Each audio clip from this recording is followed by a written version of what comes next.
Hello అండి, నమస్తే. Welcome back our channel Suji kitchen recipes.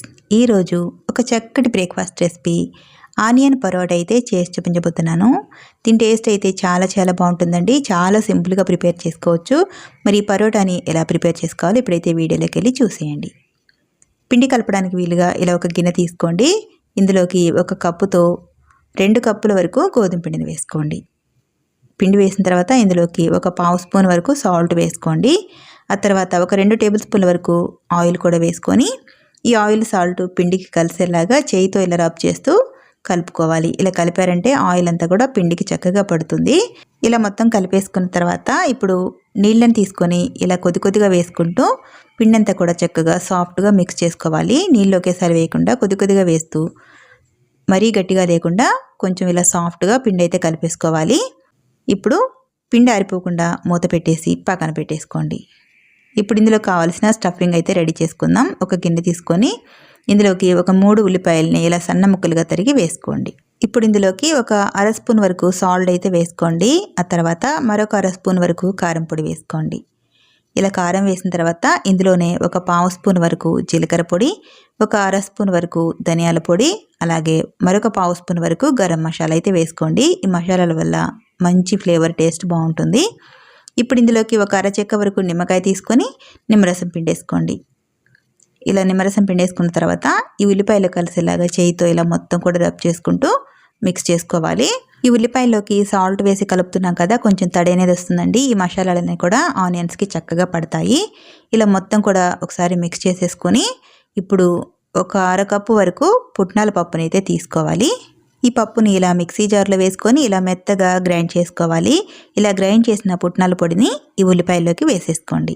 ఈ పుట్నాల పొడి వల్ల టేస్ట్ అయితే చాలా బాగుంటుందండి. ఈ పరోటాలోకి స్టఫింగ్ టేస్ట్ చాలా బాగుంటుంది. ఒకసారి తప్పకుండా ట్రై చేయండి.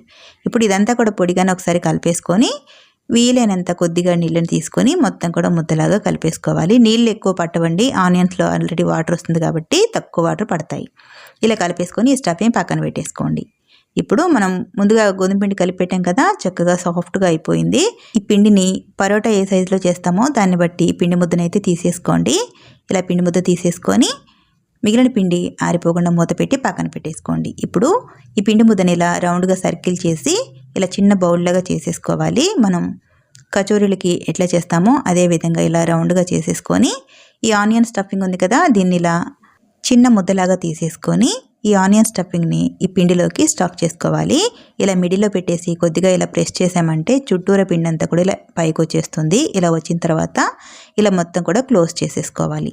ఈ పరోటా పిండి అనేది కొంచెం సాఫ్ట్గా ఉంటే ఇలా చక్కగా క్లోజ్ అవుతుందండి.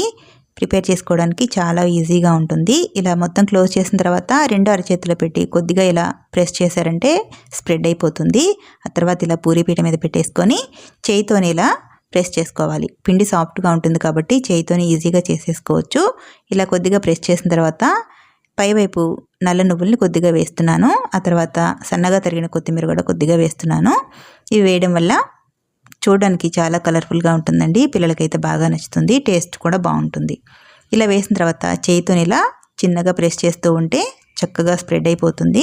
మరీ మందంగా కాకుండా మరీ పల్చగా కాకుండా ఇలా ప్రెస్ చేసుకోవాలి. వీలైతే ఇలా పూరీకరతో కొంచెం లైట్గా ప్రెస్ చేసుకోండి. చక్కగా రౌండ్గా పరోటా షేప్ అయితే వచ్చేస్తుంది. ఇలా మొత్తం కూడా చేసిన తర్వాత చూడండి, పరోటా అయితే తీసి చూపిస్తున్నాను. మరీ పల్చగా లేదు, మరీ మందంగా లేదు. స్టఫింగ్ అనేది కూడా బయటికి రాకుండా వచ్చింది కదా. ఇలా మిగిలిన పిండి కూడా ఇదే విధంగా ప్రిపేర్ చేసుకొని అన్నీ కూడా ఒక ప్లేట్లోకి పెట్టేసుకోవడమే. చాలా ఈజీగా ఉంటుందండి. మొత్తం కూడా ఒకేసారి రెడీ చేసుకొని ఒక ప్లేట్లోకి పెట్టేసుకున్నారంటే అంటుకోకుండా ఉంటాయి. రెడీ చేసుకోవడానికి కూడా చాలా ఫాస్ట్గా అయిపోతుంది.